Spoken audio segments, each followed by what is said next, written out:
Haleluya, haleluya Tuhan, terima kasih buat hari ini. Engkau berikan kepada kami kekuatan, Engkau berikan kepada kami kesehatan. Kami ada hari ini bukan karena kekuatan kami ada hari ini bukan karena kekuatan gagah kami, tetapi ini semua karena kasih karunia-Mu saja Tuhan. Kami bersyukur Bapa untuk semua anugerah-Mu, untuk semua kasih karunia-Mu yang Kau anugerahkan kepada kami. Kami ada saat ini semuanya karena kasih karunia-Mu saja Tuhan. Sebentar kami ingin mendengarkan firman-Mu Tuhan, berbicaralah. Agar setiap apa yang kami bicarakan Tuhan, agar apa yang kita bisa sampaikan pada saat ini, semua itu hanya isi hati-Mu saja Tuhan. Dan kami percaya jadikan kami tanah yang subur Tuhan, supaya kami benar-benar bisa bertumbuh, supaya ketika kami mendengar firman-Mu Tuhan, firman itu bertumbuh dalam hidup kami. Karena kami percaya Tuhan, ketika kami ditaburi benih kebenaran firman-Mu Tuhan, maka benih itu akan bertumbuh, dan kami akan bertumbuh di dalamnya, dan kami akan hidup di dalamnya. Kami percaya Tuhan, kami serahkan semua dalam tangan Tuhan. Urapi siapapun yang mendengar firman Tuhan ini, siapapun yang mendengar saat ini Tuhan, setiap umat-umat-Mu, setiap anak-anak-Mu di tempatnya Tuhan, Kau urapi mereka semua. Ketika mereka mendengar kebenaran firman ini, mereka diubahkan dan mereka ditransformasikan hidupnya, sehingga mereka benar-benar berubah hidupnya, sehingga mereka benar-benar memuliakan Tuhan di dalam kehidupannya. Sehingga setiap orang yang melihat mereka, sehingga setiap orang yang melihat kami, mereka akan melihat bahwa hanya Yesus saja yang ada dalam kami. Terima kasih Tuhan, berbicaralah. Kami siap untuk mendengar kebenaran firman-Mu Tuhan. Semua yang siap katakan amin. Shalom saudara, apa kabarnya? Luar biasa? Haleluya. Luar biasa? Yes, kita harus luar biasa. Apapun kondisinya, tetap kita harus luar biasa. Ingat, pada hari ini kita akan mendalami firman Tuhan, bagaimana supaya kita benar-benar hidup mengerti akan apa yang Tuhan inginkan. Tema hari ini kita akan berbicara bagaimana hidup di dalam kuasa Tuhan. Apa saudara? Hidup di dalam kuasa Tuhan Yesus. Kita akan baca firman Tuhan dari 2 Korintus 5 ayat 16 sampai 21. Silakan dibuka. 2 Korintus 5 ayat 16 sampai 21. 2 Korintus 5 ayat 16 sampai 21. Sebab itu kami tidak lagi menilai seorang juga pun menurut ukuran manusia. Dan jika kami pernah menilai Kristus menurut ukuran manusia, sekarang kami tidak lagi menilainya demikian. Jadi, siapa yang ada di dalam Kristus? Ia adalah ciptaan baru. Yang lama sudah berlalu, sesungguhnya yang baru sudah datang. Dan semuanya ini dari Allah, yang dengan perantaran Kristus telah mendamaikan kita dengan dirinya, dan yang telah mempercayakan pelayanan pendamaian itu kepada kami. Sebab Allah mendamaikan dunia dengan dirinya oleh Kristus dengan tidak memperhitungkan pelanggaran mereka. Ia telah mempercayakan berita pendamaian itu kepada kami. Jadi kami ini adalah utusan-utusan Kristus, seakan-akan Allah menasihati kamu dengan perantaran kami. Dalam nama Kristus kami meminta kepadamu, berilah dirimu didamaikan dengan Allah. Dia yang tidak mengenal dosa telah dibuatnya menjadi dosa karena kita, supaya dalam Dia kita dibenarkan oleh Allah. Haleluya. Sungguh luar biasa saudara firman Tuhan. Dari 2 Korintus 5 ini benar-benar luar biasa. Bagaimana kita belajar hidup kita saat ini, bagaimana kita supaya tahu kita bisa hidup di dalam kuasa Tuhan. Sering ya saudara, kita merasa dalam kehidupan kita sehari-hari, di dalam pekerjaan, di dalam pergaulan kita, di dalam studi kita, kita merasa kok hidup kita rasanya stuck, diam saja, tidak ada perubahan. Kita merasakan sesuatu masalah, hari demi hari pasti ada masalah.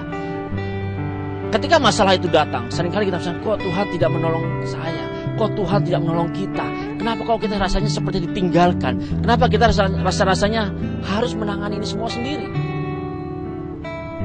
Apakah benar seperti itu? Sedangkan Tuhan bilang bahwa kita bisa menanggung segala perkara dalam Dia. Tapi kok rasanya kita harus menanggung sendiri ini? Kita mengalami suatu kesusahan sehingga kita akan berseru, Tuhan, Tuhan, apa yang harus kita perbuat? Kita merasakan ketika kita sedang sakit, kita merasakan kok tidak sembuh-sembuh. Bagi siapapun juga saudara yang sedang sakit saat ini, sering kan berpikir seperti itu, kok tidak sembuh-sembuh. Apalagi yang sakit kanker stadium 4, sakit tumor, merasakan sudah seakan-akan kita sebentar lagi akan mati, sebentar lagi kita sudah akan gone dari hidup ini. Kita merasakan mana kuasa Allah, mana kuasa Tuhan. Kok saya sudah berdoa, sudah diurapi dengan minyak, tetapi kok tidak sembuh-sembuh juga. Benarkah ada kuasa Tuhan itu? Kenapa kok kita tidak merasakan? Padahal Tuhan datang, Dia ingin membebaskan kita, supaya kita benar-benar hidup di dalam kuasa-Nya. Ingat, kenapa kita berbicara saat ini, kita membahas bagaimana hidup di dalam kuasa Tuhan. Perlukah kita di dalam kuasa Tuhan? Kenapa kita harus hidup dalam kuasa Tuhan? Ingat, tadi kita sudah mengingatkan bagaimana ketika kita hidup sehari-hari di dalam sekolah, di dalam studi, di dalam kuliah, di dalam kehidupan sehari-hari, dalam pekerjaan, seringkali kita menghadapi masalah. Seakan-akan kita harus menghadapi masalah itu sendiri. Seakan-akan kita akan mengalami kesulitan yang tidak ada yang bisa menolong. Hingga akhirnya terkadang kita meminta pertolongan kepada manusia. Tetapi apa yang kita dapat? Kekecewaan. Lalu sekarang dikatakan kita hidup di dalam kuasa Tuhan, di dalam kuasa Allah, di dalam kuasa Tuhan Yesus. Kita hidup di dalamnya. Kenapa kita harus hidup di dalamnya? Harus kita ketahui. Yang pertama saudara, kita akan buka firman Tuhan dari 2 Korintus 5 ayat 16. 2 Korintus 5 ayat 16. 2 Korintus 5 ayat 16 firman Tuhan berkata, sebab itu kami tidak lagi menilai seorang juga pun menurut ukuran manusia. Dan jika kami pernah menilai Kristus menurut ukuran manusia, sekarang kami tidak lagi menilainya demikian. Perhatikan firman Tuhan ini saudara. Dikatakan sebab itu kami tidak lagi menilai seorang juga menurut ukuran manusia. Mengapa kita harus hidup dalam kuasa Tuhan? Ingat, ketika kita hidup dalam kuasa Tuhan, ketika kita hidup di dalam kasih Tuhan Yesus, ketika kita hidup di dalam kuasa Yesus, kita dibebaskan dari intimidasi. Jadi yang pertama ingat, mengapa kita harus hidup di dalam kuasa Tuhan? Karena kita dibebaskan dari intimidasi. Kita bebas dari intimidasi. Dibebaskan dari intimidasi. Seringkali kita merasa terintimidasi, bukan? Dalam kehidupan kita sehari-hari, ketika kita bekerja, kita merasa, aduh, saya salah. Bisa dipecat saya salah. Bahaya ini. Membuat kita bingung. Bahkan lebih parah lagi, seringkali kita mengalami orang lain menilai kita, mengukur kita, menilai apa yang ada dalam diri kita, apa yang kita kerjakan, itu hanya karena penilaian dia semata, berdasarkan ukuran yang digunakan mengukur kita. Dulu kita pun seperti itu. Kita menilai orang lain, saya menilai kamu. Ketika saya menilai kamu berdasarkan ukuran yang dalam pikiran saya, di dalam paradigma saya, di dalam pola pikir saya. Ketika saya menilai kamu seperti itu, wah ternyata kamu salah, kamu melakukan kesalahan, kamu seharusnya tidak seperti itu. Ingat, ketika saya berkata seperti itu, sebenarnya saya sedang melemparkan intimidasi kepada kamu. Saat itu kamu akan merasakan sakit hatinya. Hatinya sakitnya luar biasa. Intimidasi. Tetapi hanya karena kasih karunia Kristus. Ingat saudara, karena Yesus datang ke dunia, Dia serahkan hidupnya.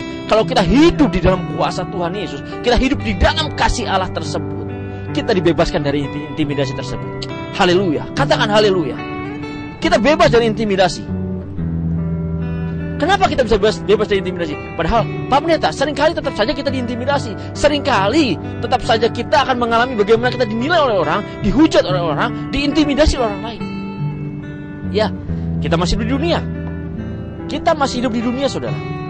Jangan pernah lupa, kita tetap ada di dunia.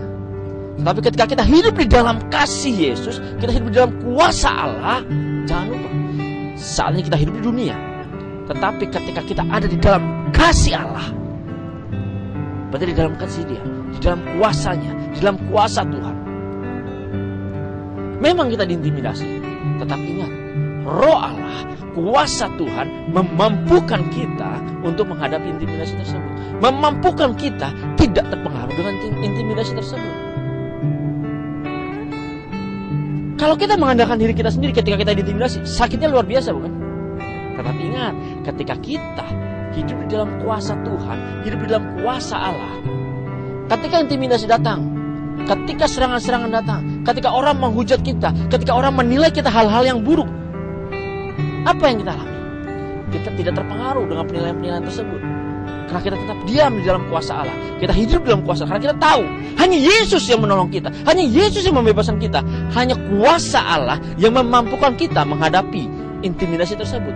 memampukan kita meresponi apa yang kita alami. Kita tidak sanggup menghadapinya sendiri, tetapi bersama dengan kuasa Allah, bersama dengan kuasa Tuhan, kita mampu menghadapi tersebut. Bukan karena kuat dan gagah kita. Ingat, kalau kita merasa saya sanggup, saya bisa, saya mampu mengalahkan itu semua, itu namanya sombong. Ingat saudara, ingat, ketika kita merasa bahwa kita mampu menghadapi dengan kekuatan kita, ketika kita merasa mampu, kita bisa menghadapi setiap intimidasi karena kekuatan kita sendiri, berarti kita berada dalam posisi kita sedang sombong. Sesungguhnya bukan kita yang mampu.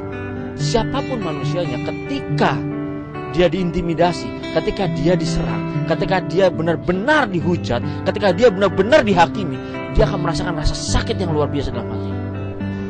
Siapapun itu saudara, baik kalian semua yang ada di sini, baik hamba-hamba Tuhan, pendeta sekaliber apapun itu, pendeta terbesar pun, yang punya nama sudah cukup besar, ketika dia diintimidasi, kalau dia tidak hidup di dalam kuasa Allah, dia akan gentar, dia akan goyah. Tetapi kita harus bersyukur saudara, ketika kita hidup dalam kuasa Allah, kita merasakan bagaimana kuasa Allah tersebut memampukan kita. Makanya ingat, hidup dalam kuasa Allah. Maka ketika kita hidup dalam kuasa Allah, kita bebas dari intimidasi. Kita bukannya berarti, oh Pak Pendeta, nyatanya rupanya kita tetap diintimidasi, rupanya kita tetap dihakimi, kita tetap disalahin. Ya memang, pengertian kita bebas dari intimidasi bukan berarti kita semata-mata kita tidak pernah diintimidasi oleh orang, bukan semata-mata kita tidak pernah dihakimi oleh orang lain. Tetapi ketika kita hidup dalam kuasa Allah, perhatikan baik, ketika kita hidup di dalam kuasa Allah, di dalam kuasa Allah, penghakiman datang, ya tetap ada. Orang boleh mencela kita, ya tetap ada. Orang menghakimi kita, tetap bisa terjadi. Semua itu mungkin. Tetapi ketika kita hidup di dalam kuasa Allah, jangan lupa, kuasa Allah tersebut yang memampukan kita menghadapi setiap intimidasi-intimidasi tersebut, memampukan kita bagaimana meresponi setiap penghakiman-penghakiman tersebut. Banyak kan dalam kehidupan kita, di dalam pekerjaan. Seringkali kita sudah bekerja nih dengan giat, kita bekerja dengan rajin, kita datang pagi, kita datang dengan rajin, kita bekerja, sudah berusaha mengikuti aturan-aturan dari perusahaan, kita berusaha mengikuti semua yang menjadi prosedur-prosedur dari perusahaan. Tetapi ketika ada salah satu yang salah, error, kita merasa kita dihakimi. Atasan kita atau teman kita atau bagian audit merasa kita bahwa kita salah, kita merasa terhakimi, kita merasa tersudut, kita merasa melakukan suatu kesalahan yang amat sangat besar. Tetapi ingat, ketika kita hidup dalam kuasa Allah, jangan lupa, ketika kita hidup di dalam kuasa Allah, kita mampu meresponi apa yang menjadi kendala dan masalah saat itu. Respon kita, respon yang benar karena kita bersama dengan Allah. Karena kita hidup dalam Allah, kita bisa melihat bagaimana respon kita menghadapi masalah tersebut. Kalau kita tidak hidup dalam kuasa Allah, kita seringkali menghadapinya dengan kemampuan kita sendiri. Seringkali kita terseok-seok dalam menjalani setiap pekerjaan kita, terseok-seok dalam menjalani setiap masalah kita. Ingat, kalau kita tidak dalam kuasa Allah, kita mengandalkan kekuatan sendiri. Ketika kita mengandalkan kekuatan sendiri, yang kita temukan apa? Kekecewaan, sakit hati. Itu sudah jelas. Tapi ketika kita hidup di dalam kuasa Allah, apa yang kita hadapi? Kita mampu merespon yang positif. Kita mampu melihat segala sesuatu yang terjadi dalam kehidupan kita. Kita mampu melihat apapun itu, setiap intimidasi, setiap penghakiman-penghakiman. Dengan kuasa Allah kita mampu menghadapinya. Bahkan kita bisa melihat sesuatu hal yang positif, dan kita bisa mendapatkan hal yang baik di dalam. Seringkali kan semua mengukur dengan kemampuannya sendiri. Jangan lupa, sebagai contoh, Tuhan Yesus ketika ada di dunia, apakah dia tidak dihakimi? Tuhan Yesus dihakimi? Dihakimi saudara. Lihat, ketika dia di kayu salib, dia dinilai sebagai orang yang gagal. Dia dinilai sebagai orang yang tidak bisa membebaskan dirinya. Kalau dikatakan dia Tuhan, kenapa dia tidak bisa membebaskan dirinya sendiri dari kayu salib? Kenapa dia tidak turun dari kayu salib? Banyak orang berpikir, wah, apakah benar dia Tuhan? Semua menghujat Yesus saat itu. Semua menghujat Yesus saat ketika dia di kayu salib. Semua orang menghakimi dia, tetapi Yesus tahu dia hidup di dalam kasih Bapa, dia hidup di dalam kasih Allah, dia hidup di dalam kasihnya. Karena dia sendiri itu kasih, dan dia tahu ketika meresponi setiap hujatan-hujatan tersebut, dia tidak terganggu, dia tetap tersenyum, dia tetap menanggung, dan dia tetap menjalani semuanya itu. Karena dia tahu apa yang dia lakukan, dia bisa merespon dengan benar. Yesus sudah memberikan contoh bagaimana ketika dia diludahi, dia dihakimi, dia ditonjok, dia dicambuk. Ketika Yesus dicambuk, apakah dia melawan? Ingatlah, ketika Yesus dicambuk, dihakimi, ketika dia dicambuk, dipecut, dimahkotai duri, bisa tidak Yesus mengundang semua malaikat untuk menolong dia, membebaskan dia dari semua cambukan tersebut, membebaskan dia atau menolong dia dan menghukum setiap orang-orang yang meludahi dia, meninju dia? Bisa tidak? Bisa. Tetapi Yesus lakukan? Tidak lakukan, saudara. Kita yang hidup dalam kuasa Allah seharusnya menyadari ini betul. Ketika kita hidup dalam kasih karunia Kristus, kita hidup di dalam kasih Allah, kita bebas dari semua itu. Pak Pendeta, tetapi tetap aja kita mengalami itu. Memang, ingat, perkataan bebas dari semua itu yang paling utama apa? Sikap hati kita ketika kita menghadapi setiap penganiayaan, setiap penghakiman. Apakah Yesus membalas? Ketika dia dihakimi, dia membalas dengan kasih. Ingat, kalau kita hidup dalam kasih Allah, ketika kita dihakimi, ketika kita dipersalahkan, dihadapkan dengan masalah, kita akan meresponnya dengan kasih Allah. Kita tidak terpengaruh, hati kita benar-benar bersih. Haleluya. Hati kita benar-benar bersih karena kita meresponnya dengan kasih Allah. Ketika dia menghakimi, kita meresponnya dengan kasih Allah, kita menilainya dengan kasih Allah. Sungguh luar biasa. Kalau kita andalkan diri kita sendiri, tidak mungkin. Tetapi Yesus yang memampukan kita. Yesus yang memampukan kita menghadapi semua itu, dan kita bebas dari itu semua. Tidak pernah lagi rasa sakit hati, tidak pernah lagi kita merasa disaingi, tidak pernah lagi kita merasakan suatu ketakutan bahwa kita akan dikalahkan. Firman Tuhan berkata dalam ayat 16 ini bahwa seringkali manusia mengukur dengan ukurannya sendiri. Benar tidak? Seringkali kita mengukur orang lain, menilai dengan ukuran kita. Malah seringkali kita mengkritisi ketika kita melihat ini seharusnya nggak begini, ini seharusnya seperti ini. Kamu sudah salah melakukan, kamu salah berbuat. Seharusnya kamu tidak berkata seperti itu. Seharusnya kamu berkata seperti itu. Sering kan kita menghakimi orang lain seperti itu. Seringkali kita mengukur orang lain seperti itu. Seringkali kita seperti itu menilai orang lain. Ada cerita, seorang yang punya uang banyak, dia datang ke suatu galeri lukisan. Semua orang pernah datang ke galeri lukisan. Dia datang ke galeri lukisan bersama dengan temannya. Ketika dia lihat dari depan galeri lukisan, dia lihat datang satu persatu. Dia lihat, wah, langsung dia memberikan komentar. Lukisan ini bagus sekali. Lukisan ini luar biasa. Ini mempunyai insight di dalamnya tentang sesuatu hal yang bisa mengubahkan manusia. Dia datang lagi. Wah, lukisan ini ada yang kurang. Ternyata lukisan ini kurang baik warnanya. Kontrasnya kurang timbul. Pencahayaannya kurang. Seharusnya dibuat dengan sentuhan-sentuhan yang lebih halus lagi. Ini akan lebih hidup. Dia terus mengomentari. Dia datang lagi suatu tempat. Sehingga ada suatu tempat, ada satu lukisan. Dia datang ke lukisan tersebut, dia lihat. Lukisan ini kurang baik kalau dibuat seperti ini. Ini seharusnya dibuat lagi seperti demikian, ini seharusnya dipoles lagi seperti ini. Dan saat itu ada yang datang. Siapa saudara yang datang? Dia tidak mengenali siapa yang datang. Yang datang ini ke sana, itu adalah pelukisnya. Dan pelukisnya ini dinasihati oleh si yang melihat lukisan ini, si orang kaya tersebut. Ketika dia dinasihati, dia bilang, Bapak seharusnya ini melukisnya seperti ini. Ini seharusnya punya sentuhan-sentuhan artistik yang sedemikian rupa. Si pelukis ini hanya tersenyum, dia merespon dengan kasih, dia merespon dengan senyum, dan dia hanya berkata, Bapak sudah melihat dengan jelas apa lukisan tersebut. Bapak sudah mengertikah maksud dari lukisan tersebut? Apakah Bapak sudah mengerti benar makna dan insight daripada lukisan tersebut? Si pelukis ini berkata kepada yang punya uang ini, Pak, lukisan ini coba Bapak perhatikan. Lukisan apa? Ingat saudara, ketika diperhatikan betul lukisan tersebut, saudara tahu apa lukisannya? Lukisannya adalah sebuah cermin. Ingat, ketika dia mengomentari lukisan tersebut, sesungguhnya siapa yang dikomentari? Siapa yang ada dalam cermin tersebut? Apakah orang lain?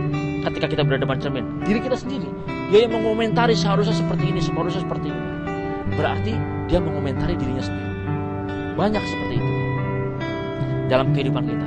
Tetapi kabar baik pada saat ini, ingat, kabar baiknya kita dibebaskan ketika kita hidup dalam kasih Allah. Kita bebas dari intimidasi tersebut.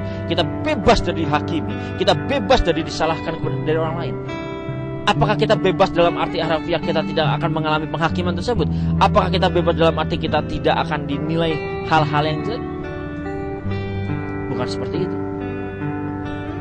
Kita bebas dalam arti hati kita merespon dengan benar bersama dengan kasih Allah. Kita mampu menghadapi itu semua karena kasih Allah. Karena kuasa Tuhan tersebut kita mampu menghadapi setiap respon tersebut, menghadapi setiap hukuman-hukuman tersebut. Ingat, kalau kita sudah tahu kita hidup dalam kasih Allah dan kita sudah benar-benar mengerti bahwa tidak lagi kita bisa menggunakan ukuran-ukuran kita untuk mengukur, dan kita tahu ketika kita hidup dalam kasih Allah, kita hidup dalam kuasanya, kita hidup dalam kasih karunia-Nya, kita dimampukan untuk menghadapi itu semua. Ketika kita hidup di dalam kasih karunia tersebut, ketika kita hidup di dalam kasih Allah tersebut, kita akan menyadari betul bahwa kita pun tidak mungkin atau tidak akan melakukan kita menghakimi orang tersebut. Ingat, firman Tuhan berkata dalam Yohanes 8 ayat 15. Yohanes 8 ayat 15, saudara. Kamu menghakimi menurut ukuran manusia. Aku tidak menghakimi seorang pun. Seringkali kita menghakimi manusia. Seringkali kita menghakimi teman-teman kita. Seringkali kita menghakimi pendeta kita. Seringkali kita menghakimi teman-teman sejawat kita. Seringkali kita menghakimi sesama hamba Tuhan. Tetapi firman Tuhan katakan, aku tidak menghakimi seorang pun. Lagi firman Tuhan berkata dalam Ibrani 10 ayat 30. Sebab kita mengenal Dia yang berkata, pembalasan adalah hakku. Akulah yang akan menuntut pembalasan. Dan lagi, Tuhan akan menghakimi umatnya. Ingat, hanya Tuhan yang akan menghakimi umatnya. Ketika kita hidup di dalam kasih Allah, kita bebas dari penghakiman itu. Tadi sudah jelas, hati kita merespon dengan benar. Ketika kita tahu kita hidup dalam kasih karunia Tuhan, kita akan merespon dengan benar. Ketika hati kita hidup dalam kasih Allah, ketika kita hidup di dalam kuasa Allah, kita akan tahu kita bukan hanya dibebaskan dari itu, tapi kita juga dimampukan untuk tidak menghakimi orang lain. Kita tidak menghakimi orang lain. Kita dimampukan oleh kasih Allah, kita dimampukan oleh kuasa Tuhan Yesus, kita dimampukan oleh kuasa Allah. Kita tidak melakukan itu, tidak menilai orang lain dengan ukuran kita, tapi kita akan berusaha melihat bagaimana dengan Tuhan melihat, Tuhan memandang. Ketika kita hidup dalam kasih Allah, ketika kita merespon dengan benar, kita tahu, ketika kita sadar dengan betul kita hidup dalam kasih karunia Tuhan, kita tidak akan pernah menghakimi siapapun. Baik orang tua kita, saudara kita, teman-teman sekerja kita, anak-anak, siapapun itu kita tidak menghakimi. Baik itu orang yang banyak uang, orang kaya sekalipun, atau orang yang tidak punya uang sekalipun, atau bahkan pengemis sekalipun, atau anak-anak jalanan, kita tidak mungkin menghakimi. Kenapa? Kita sadar betul bahwa kita bisa mampu menghadapi ini semua karena Tuhan Yesus. Jadi ingat saudara, ketika kita hidup dalam kasih Allah, ketika kita hidup dalam kuasa Allah, ketika kita hidup dalam kuasa Tuhan, kita mampu membagikan kasih tersebut. Di dalam kuasa Tuhan, di dalam kuasa Allah tersebut, kita benar-benar mampu menghadapi dan merespon setiap apa yang kita hadapi. Dan kita pun tahu dan mengenal betul bagaimana kita harus merespon setiap orang. Dan kita tidak mungkin menghakimi. Kalau kita menyadari, kita tidak mungkin menghakimi orang lain dan mengukur berdasarkan penilaian kita. Kita mengukur berdasarkan penilaian kita. Tetapi apakah Tuhan mengukur orang tersebut berdasarkan dengan pikiran kita? Seringkali kita berpikir bahwa kita menilai dengan pikiran kita. Seringkali bahwa pikiran kita yang benar. Apakah Tuhan seperti itu? Tidak. Jadi kabar baiknya hari ini, ingat, hiduplah di dalam kasih Allah. Ketika kita hidup dalam kasih Allah, kita bebas dari intimidasi. Kita bebas dari intimidasi. Bebas dalam arti kita benar-benar ketika menghadapi setiap intimidasi, menghadapi setiap penghakiman dari orang lain, hati kita bisa merespon dengan benar berdasarkan kuasa Tuhan dalam diri kita, dan kita bisa meresponnya dengan kasih Allah. Bahkan kita pun tidak akan menghakimi orang lain, tidak akan membalas orang lain yang menghakimi kita. Ingat ya, ketika kita membalas orang lain, apakah kita benar-benar hidup dalam kasih Allah? Apakah benar-benar kita sudah ada di dalam kuasa Tuhan? Seringkali kita berkata, aku sudah hidup dalam kuasa Tuhan, aku harus membela benar-benar matian. Tetapi kita menghakimi orang lain terus. Pada firman Tuhan katakan dengan jelas bahwa pembalasan adalah hak Tuhan. tidak punya hak untuk membalas. Ketika kita disakiti, kita bisa meresponnya dengan benar. Kenapa? Karena kuasa Tuhan dalam diri kita. Karena kita di dalamnya. Diri kita di dalam kuasa Tuhan. Berarti hidup kita benar-benar seturut dengan kehendak Tuhan. Kita mengerti apa yang Tuhan mau dalam diri kita. Kita mengerti dan kita tahu meresponi dengan benar. Ingat saudara, ketika kita hidup dalam kuasa Allah, ketika kita hidup dalam kuasa Tuhan, maka kita akan bebas dari intimidasi. Bebas dari intimidasi dalam hal kita merespon dengan benar bersama dengan kuasa Tuhan, dengan kasih Allah yang ada dalam diri kita, merespon setiap apapun yang orang respon dalam diri kita, entah intimidasi, entah penghakiman. Kita bebas, hati kita tidak terintimidasi, hati kita bebas dari rasa sakit, hati kita bebas dari setiap intimidasi dan penghakiman orang lain. Haleluya. Semua karena kuasa Tuhan, semua karena kuasa Allah, bukan karena kuat dan gagah kita, tetapi kasih Allah, kuasa Tuhan yang memampukan kita menghadapi semua. Bukan karena kita, tapi karena Yesus. Jadi harus kita ingat, Yesus sendiri dihakimi, tetapi dia mampu menghadapi itu semua dengan kasihnya, dan dia membalasnya dengan kasihnya. Dia membalas semua itu dengan kasihnya, menyelamatkan setiap kita. Maka ketika kita percaya kepada Yesus, kita akan dibebaskan. Maka kita hidup di dalam Dia, kita bebas dari setiap intimidasi. Hati kita bebas dari setiap intimidasi dan penghakiman. Haleluya.